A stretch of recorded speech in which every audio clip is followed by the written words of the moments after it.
जय Jinendra. Audio number 1093 1093। Milk रोज पीने का त्याग है।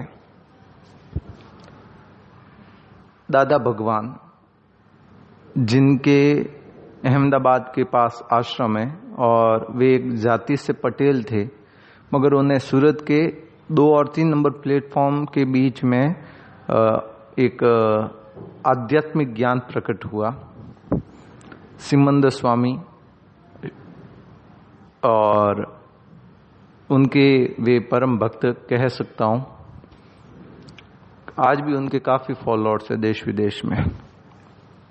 दादा भगवान के नाम से जानते हैं। उनके जीवन का एक छोटा सा घटना प्रसंग, मगर बहुत बड़ा।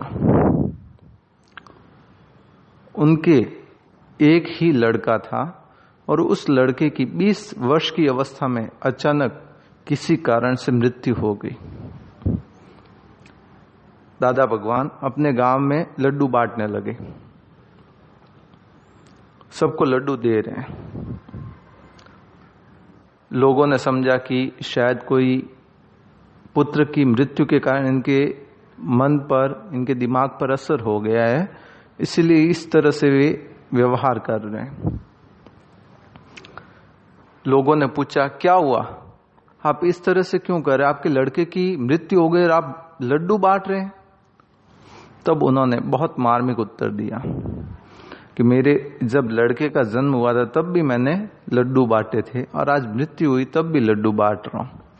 वो तो मेहमान था, जितने वर्ष मेरे साथ उसका कोलैबोरेशन था, जितने साल मेरे साथ वह रहने वाला था, कनेक्शन था, पूर्वकृत सामुदायिक कर्म थे, जितना मेरे साथ उसका लिखा हुआ था वह उतना जिया मेरे साथ, और आज वह अपने नए गंतव्य की ओर चला गया।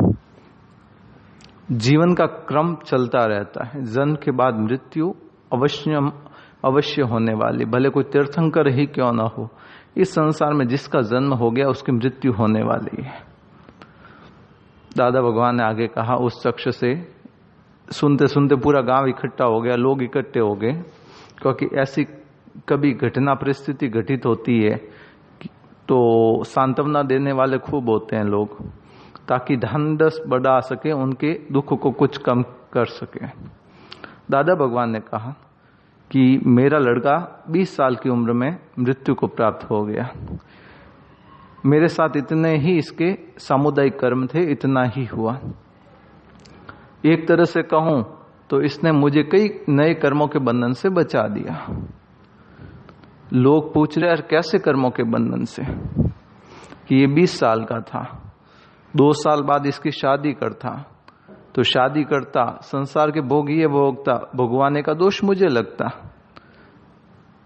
ये अभी आगे पढ़ाई करके या फिर व्यापार आदि करता, आरंभ समारंभ यह करता, मगर कहीं ना कहीं करवाने का दोष मुझे लगता, क्योंकि मैंने ही इसको प्रशिक्षण देने के लिए या तो कहीं भेजा है या कुछ बनाने की कोशिश की है।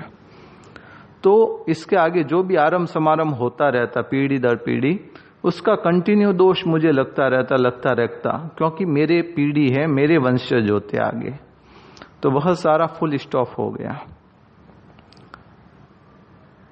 तो इसीलिए मैं लड्डू बांट रहा हूं, क्योंकि मेरे लड़के का जन्म हुआ तब भी लड्डू बांटे, आज वह मेहमान था मेरे यहां, वो आगे की ओर चला गया, इसलिए लड्डू बांट रहा हूं। बंधुओं, हर कोई दादा भगवान की तरह महान नहीं बन सकता, मगर हम प्रेरणा ले सकते हैं कि इस संसार में जो भी जन्मा है वह एक दिन चला जाता है। उसके जीवन से हम यही संसार की क्षण भंगुरता, नाशवान है यह संसार, कुछ भी स्थिर नहीं, सब अस्थिर अनित्य है। कोई शरण नहीं, कोई त्राण नहीं है इस संसार में। त्राण है तो केवल धर्म है, अध्यात्म है। धर्म की शरण को स्वीकार करने की कोशिश करें। कभी भी कोई भी परिस्थिति किसी के साथ भी घटित हो सकती, कोई कह नहीं सकता। आलम्बन एक ही है। जैसे मैंने ऑडियो नंबर 1092 में भी थोड़ा उल्लेख किया था कि 2 ही व्यक्ति धार्मिक बन सकते हैं या धर्म के मर्म को समझ सकते हैं। तो इसीलिए बंधु विनम्र निवेदन करता हूं, घटना किसी भी समय किसी के साथ कुछ भी घट सकती है। मगर उसका रेस्पॉन्स हम किस तरह से करते हैं, पॉजिटिविटी में करते हैं या नेगेटिविटी में करते हैं, वह हम पर डिपेंड करता है। इसीलिए विनम्र निवेदन करता हूं, अब तो जागो। धर्म ही एक सबसे बड़ा आलम्बन है और उस धर्म का ही आलम्बन लेने की कोशिश करें और आगे भी करवाने की कोशिश करें। आपका साथ धार्मिक जैन नरेश चोपड़ा, बालोतरा, सूरत।